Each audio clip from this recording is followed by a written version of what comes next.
Acting Deputy President. The Australian Greens are pleased to endorse the majority report and recommendations of the Senate Select Committee on School Funding, and we've also provided our own additional comments.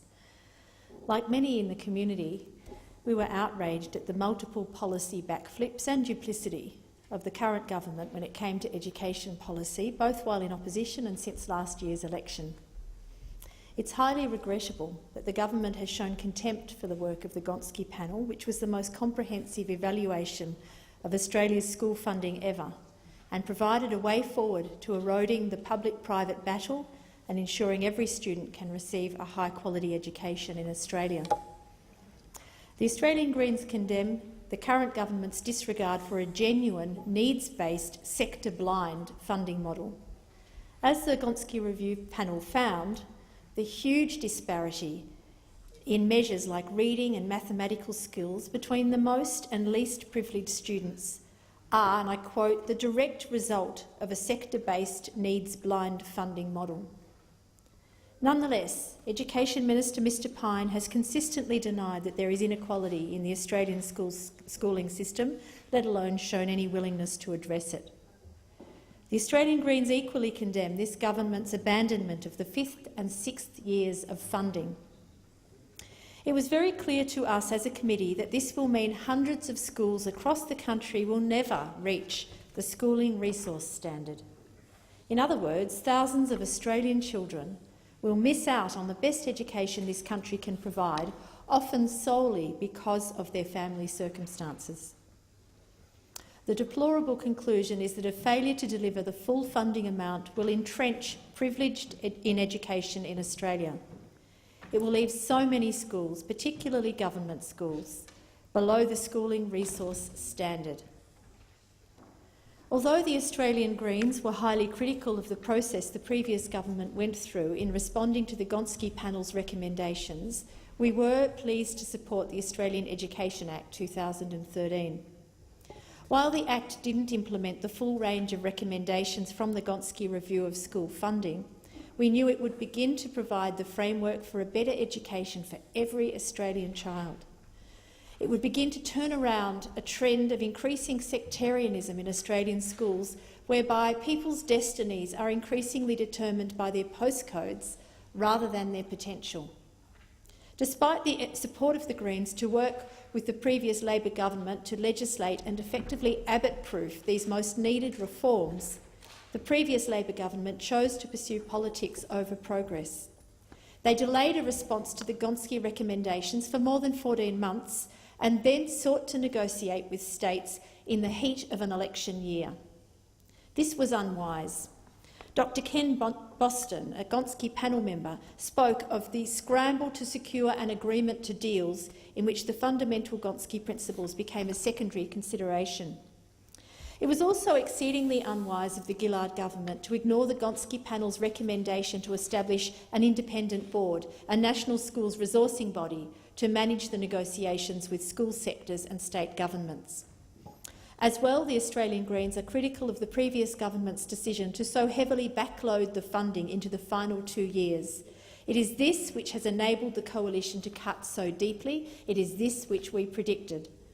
The Australian Greens believe the Gillard government must bear some of the responsibility for the fact that this once-in-a-generation chance to fix huge inequality across Australian schools may be lost because of its failures in negotiation and implementation.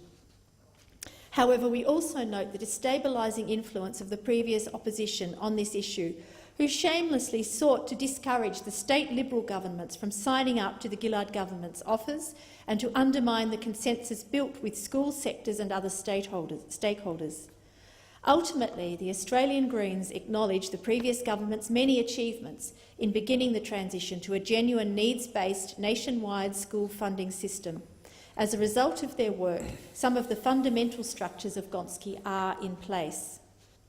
The principles of the Gonski Review are strong, sound and fair, and the Australian Greens have consistently lobbied for this reform and remain dedicated to putting the future of our students first, especially those who suffer educational disadvantage. As those in this chamber hear so monotonously regularly, those on government benches like to say they're cleaning up Labor's mess. If they had any intention of making this more than a meaningless mantra, they would have done so by continuing the work that was started and pursue a nationally consistent needs-based funding model. Of course, this government has no intention of fixing the inequalities inherent in Australian schooling. They've abandoned the Gonski principles because they never believed in them. The idea that money should not be able to buy privilege is something that would threaten many coalition supporters and MPs who benefit from power and privilege. And so the government has sought to misrepresent what the Gonski reforms stand for. Throughout this committee, we have heard members of the government regularly referring to Gonski as throwing money at the problem. It is, of course, no such thing. The Gonski funds were to be specifically targeted to alleviate disadvantage. The only money, in fact, that's being thrown around is the no-strings-attached money this government is shelling out to Queensland, Western Australia and the Northern Territory. That is throwing money around. Indeed, this money doesn't even have to be spent on students. The Northern Territory government has confirmed it will direct the money to capital works. The school funding model of the Howard years saw increased spending going to schools in the top end of town. Of course, giving more resources to the already resource-rich doesn't make much of a difference, and that's why we've seen a slide in performance. By contrast, Gonski funding looks at targeting the areas of greatest need to reduce the equity gap and lift educational outcomes across the country.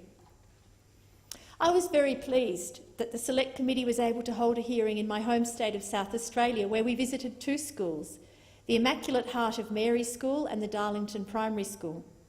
Both of these schools showed us how strategic and targeted funding can be used to achieve outstanding results for students, and these are students from backgrounds of educational disadvantage.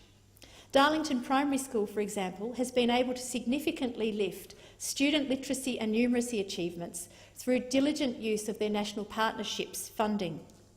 They're an example of public education where the shared values of the staff and parent community create a welcoming, inclusive environment. It was wonderful to see the opportunity it offers to its children, many of whom are from Aboriginal, new arrival and lower SES backgrounds. The committee also received hundreds of submissions from schools all across the country, and we congratulate the Australian Education Union for coordinating these submissions, as well as for their ongoing advocacy for a more equitable school funding system. These submissions spelled out how schools would use the extra money to help disadvantaged students in their school, from hiring specialist literacy and numeracy teachers to programs to improve student wellbeing. Education Minister Christopher Pyne should read these submissions closely if he truly wants to understand what the Coalition's cuts will mean for individual students. So I'd like to thank all the organisations and individuals who made submissions to the committee, and particularly those who gave up their time to attend hearings and give evidence to the committee. I also wish to place on record my thanks to the Secretariat for the huge amount of work they've put into this inquiry. With the range of witnesses, the extensive travel, the number of additional submissions and the sheer volume of figures and data to be analysed and compiled in the report. It's a very thorough and large report, and it was very complex. It's indeed one of the more complex inquiries I've been involved with, and I believe the quality of the report reflects the dedication and support the Secretariat has provided us. In conclusion, the Australian Greens cannot strongly enough express our disappointment about the Coalition's intention to perpetuate inequality and entrench privilege in education by abandoning the Gonski reforms. The Australian Greens believe that every Australian child should have access to high-quality and affordable education, no matter what their background. The public education system is the only guarantee of this right because it's the only system which is guaranteed to be open to every child, irrespective of the wealth or background or sexuality of the child or their parents. Yet it is under serious threat from the policies of the Abbott Government. As such, the Australian Greens are pleased to endorse the majority report and recommendations of the committee, primarily that the Abbott Government reinstate the full funding scheme and deliver on its election promises to be on a unity ticket, And we commit to continued advocacy for a more equitable Thank you, funding Senator arrangement. Wright. Your time is up. Senator McKenzie.